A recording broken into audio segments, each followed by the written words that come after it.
of people, but at the same time without sympathy or real contact. In some stories, they withdraw the eggs from women's bodies to use in their own reproduction, as often they appear unable to reproduce without the help of human beings.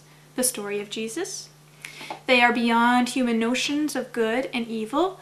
They simply are, with no apparent rhyme or reason, no apparent ethical base. They mirror back human characteristics and emotions. They are not on any side. They are there to heal our relationship with what was once our friend and now is the unknown or labeled as evil, and thus becomes what we say it is. Remember, humanity is its own self-fulfilling prophecies.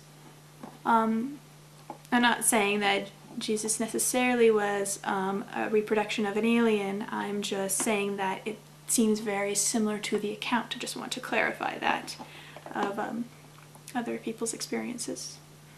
To label a race or being as bad to label a race or being as bad for what a few rogue beings have done has always seemed rather primitive to me, racist, and not fair. I would fight with my dad about reptiles, telling him they are not all bad, only 30%, and the rest are light workers trying to help.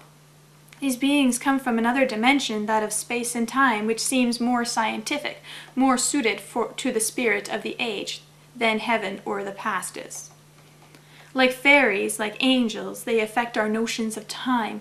People talk of losing entire hours on board a spaceship, just as a fairy stole time from those they took, and the angels took humans out of the reach of time. They carry within them the same arbitrary powers as do angels and fairies. Sometimes they also carry messages of judgment for us and what we are doing to this planet. Because all of us are children of our age, we become very anxious in the face of the notion of aliens than of fairies or angels. Because aliens are the expression of a scientific age, an age that is post-industrial, an age that no longer believes wholeheartedly in progress and is in fact afraid of its restless spiraling confusion. We are not sure anymore if we truly believe in the world of rationalism. In short, even the most hardened skeptic has moments of doubt as to that all-embracing theory. Of course we know that the field is open to all kinds of charlatans and hoaxers, but some abduction theories are indeed troubling, not the least because of tellers seem like such unremarkable, unimaginative people to whom something inexplicable has happened, and who stick to their stories through thick and thin. They often sound like they wish the whole thing had never happened to them. They speak of it ruining their lives, and there are always the skeptics, as in any age. Imagine the horse laughing at those who didn't believe Ezekiel, or the sneer behind away with the fairies. And in this age, more than any other, we are aware of the tyranny of the skeptic or ungodly. So what? Are we supposed to believe that only in the existence of aliens, but also fairies and angels? Are we to be eternally credulous, believing everything that comes along? That is what the New Age is, or the Old Age, a world both without religious and science, an abyss haunting with every ancient and modern monster, where the mind knows no barriers and the spirit no guidance. It is, I suppose, the artist's response, the knowledge that there are indeed more things on heaven and earth that are dreamed of in any philosophy, in any single system. My guides told me that fairy tales and myth was the most accurate piece of history we have to date, because it has not been tampered with, as the majority believes it is not real anymore. My dad also told me that Star Wars is a true story, but it is our past. The knowledge that myth expresses more truly the deepest spiritual truths than any careful exposees, any rationally argued proof. The gates between our deepest and highest levels are not always shut. In myth, in religion, in art, they are open, and through them mingle all kinds of things which can seem surprising and even terrifying. And for those who are not used to unlocking those gates, why, they can sometimes open by themselves, scaring the wits out of the person experiencing it. For if the mind is not invited to feast on things unseen, if it is not allowed to find truth in myth, at all kinds of levels, it will rebel. It will throw those images anyway. Oh, you can run, but you cannot hide. How many lives have we ran from ourselves? See poem Cleaning Out Our Closets. Like in the Bugs Bunny cartoon, being chased by their foe, and so they disguise themselves with arbitrary things like fake mustaches, wigs, makeup, and say, "Ah, he went that way."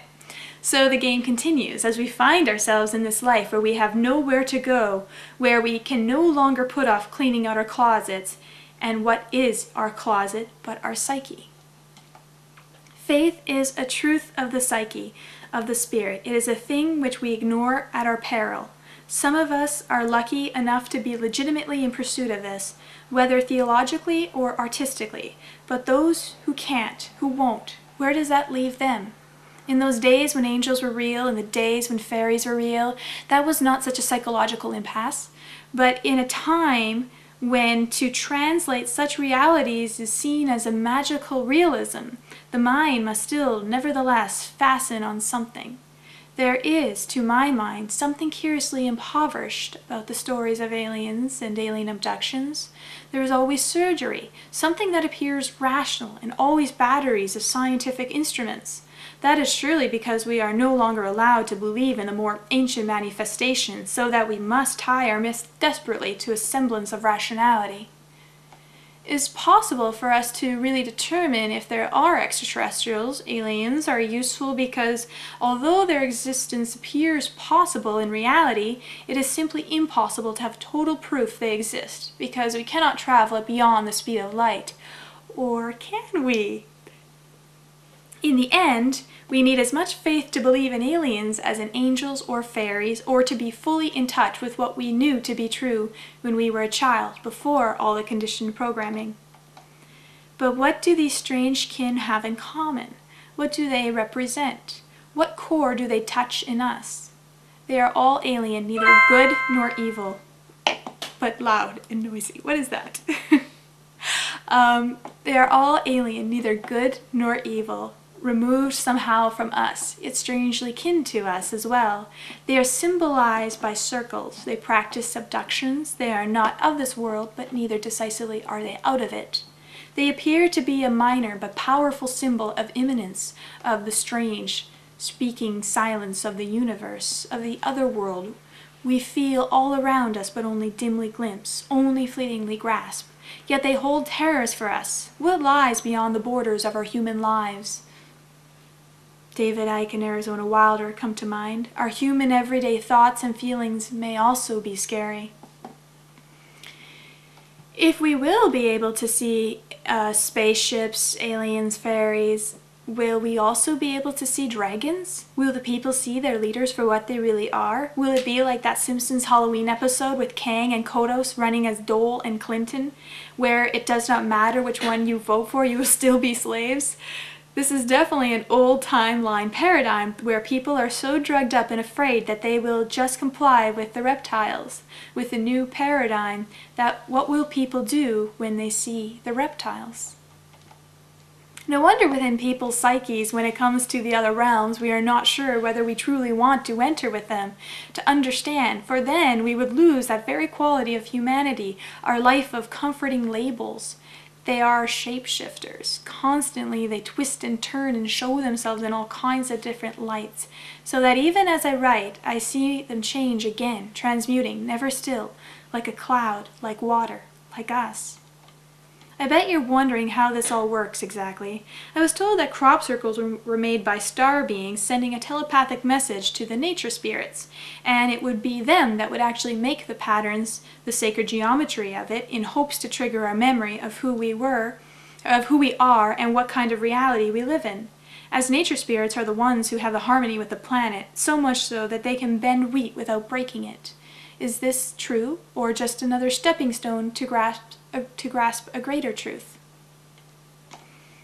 My dad told me one time how a blue fairy from the moon came to visit him and did some healing on him.